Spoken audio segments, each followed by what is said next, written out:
नमस्कार, आप देख रहे हैं विराट 24 न्यूज। मैं आपके साथ आदर्श। खबर रीवा जिले से है, जहां सेमरिया विधानसभा क्षेत्र में विगत 5 वर्षों से सुर्खियों में रहा है। क्षेत्र में विरोधियों को कुचलने के लिए जहां सत्ता का दुरुपयोग किया गया, वहीं निजी गुंडों से भी कई वारदातों को अंजाम दिलाया गया। हद तो यह रही कि विधानसभा चुनाव के मतदान के 2 दिन पहले तक मारपीट की घटनाएं घटित हुई। यहां तक कि वोटिंग के दिन भी लोगों के साथ मारपीट की घटनाएं घटित हुई और पुलिस हाथ पर हाथ रखकर बैठी रही। परिणाम यह हुए कि अपराधियों के हौसले बढ़ते गए और भाजपा नेता के ऊपर ही हमला हो गया। विधानसभा चुनाव के बाद क्षेत्र के लोगों ने राहत की सांस ली कि शायद अब उन पर अत्याचार रुक जाए, लेकिन जनता के ऊपर अत्याचार लगातार जारी है। लगातार हो रही मारपीट की घटनाओं से जहां आम जनमानस भयभीत है, वहीं प्रशासनिक अधिकारी भी अपराधियों पर हाथ डालने में हिचकिचा रहे हैं। सेमरिया विधानसभा क्षेत्र में कई मारपीट की घटनाएं घटित हुई, जिसमें सत्ताधारियों पर जहां आरोप लगे, तो वहीं कई आपसी विवादों को भी राजनीतिक टूल दिया गया।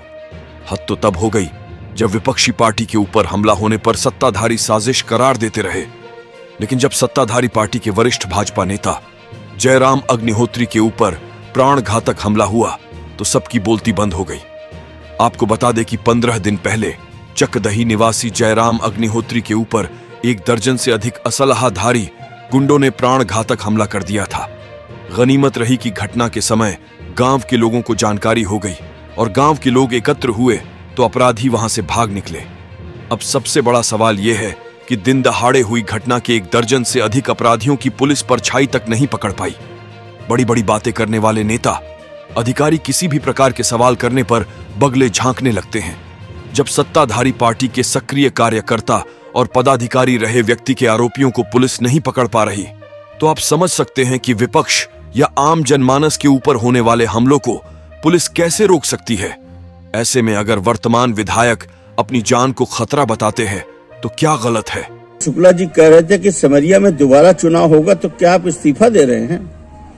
तो हम हंसने लगे। तो उन्होंने कहा कि बहुत वरिष्ठ है, तो उन्होंने कहा बेटा थोड़ा गंभीरता से लेना, सुरक्षा का अपने ध्यान रखना। मतलब उन्होंने हमें साफ बताया कि तुम्हारी हत्या कराए जाने का उन्होंने इशारा दिया है। उनके बताने के बाद मैं स्पष्ट रूप से राजेंद्र शुक्ला जी पे आरोप लगा रहा हूं कि ये हमारी हत्या कराना चाहते हैं और पुलिस इनको अप्रत्यक्ष सहयोग दे रही है, मुझे सुरक्षा नहीं प्रदान करके, कि जब तक हम सुरक्षा न दें तब तक इसी बीच आप सुपारी किलरों द्वारा इनकी हत्या करवा। आपको बता दें कि जयराम अग्निहोत्री के ऊपर हुए हमले की निंदा करते हुए सेमरिया विधायक अभय मिश्रा ने भाजपा के नेताओं पर जहां जमकर भड़ास निकाली थी, वहीं श्री अग्निहोत्री से मिलकर उनका हाल चाल जाना था, जिसकी जानकारी लगते ही सेमरिया के पूर्व विधायक केपी त्रिपाठी, जिनके जयराम अग्निहोत्री खास सिपहसालारों में गिने जाते थे, उनसे मिलने प्रदेश के उप मुख्यमंत्री राजेंद्र शुक्ला अपने लव लश्कर के साथ 1 सप्ताह बाद पहुंचे और हाल चाल जाना था। 1 सप्ताह से अधिक समय बीत जाने के बाद भी जब आरोपी नहीं पकड़े गए तो अधिवक्ता संघ ने ज्ञापन सौंपकर कार्यवाही की मांग की। तो वहीं अब सेमरिया भाजपा व्यापारी मोर्चा मंडल ने पुलिस अधीक्षक को ज्ञापन सौंपकर आरोपियों को शीघ्र पकड़ने का ज्ञापन सौंपा है। साथ ही चेतावनी दी है कि अगर 7 दिवस के अंदर जयराम अग्निहोत्री के हमलावर गिरफ्तार नहीं होते तो व्यापारी मोर्चा बाजार बंद कर धरना प्रदर्शन करने के लिए मजबूर होगा। आपको बता दें कि जयराम अग्निहोत्री के ऊपर हुए हमले की तरह तरह की चर्चाएं हो रही हैं। खासकर 15 दिन बीतने के बाद आरोपियों की गिरफ्तारी न होने के चलते सत्ता पक्ष पर उंगली उठनी शुरू हो गई है। जनचर्चा तो यह भी है कि जयराम अग्निहोत्री के ऊपर हुए हमले में पार्टी के ही जवाबदार साजिश करता है, जिसके चलते पुलिस आरोपियों तक नहीं पहुंच पा रही। इसके पीछे विधानसभा चुनाव में भाजपा को मिली हार बताया जा रहा है और उसकी जवाबदारी श्री अग्निहोत्री पर डाली गई थी। वही परिवार के लोगों ने भी दबी जुबान से यह स्वीकार कर रहे हैं कि जयराम अग्निहोत्री के ऊपर हुए हमले में रीवा से बुलाए गए गुंडों ने प्राणघातक हमला किया है और इसकी साजिश भी रीवा में रची गई है। हालांकि पूरे मामले को लेकर जब सेमरिया थाना प्रभारी अवनीश पांडे से बात की गई तो उन्होंने कहा कि पुलिस को जो अभी साक्ष्य मिले हैं वह इतने पर्याप्त नहीं है कि किसी को गिरफ्तार किया जा सके। पुलिस कई बिंदुओं पर जांच कर रही है क्योंकि आरोपियों की पहचान नहीं हो पाई है। आरोपी जहां एकत्र हुए थे उस स्थान का पता चला है, लेकिन आरोपी नकाब लगा रखे थे। जिसके चलते पहचान नहीं हो पाई है। आपको बता दें कि अगर पुलिस उक्त मामले का खुलासा करना चाहती है तो सिर्फ और सिर्फ उसके पास साइबर की मदद ही एक सहारा है जो आरोपियों तक पहुंचा सकती है।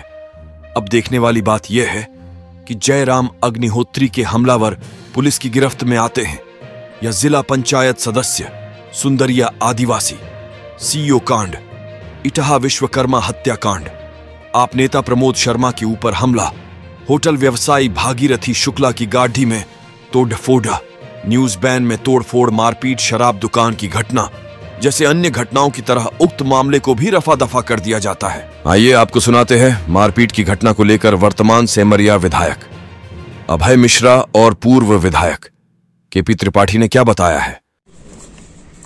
विधायक जी, सेमरिया विधानसभा क्षेत्र में जो पिछले 5 वर्षों से मारपीट भय का आतंक था वो अभी भी लगातार जारी है। आपने अभी पुलिस अधीक्षक से और कुछ वरिष्ठ अधिकारियों को भी शिकायत की है। जनता डरी हुई है, क्या करेंगे आप, क्या प्रयास होगा मांगे? रही बात भय आतंक की, तो मुझे पुराने उसमें किसी से बदला लेना या इस तरह के काम नहीं करना है।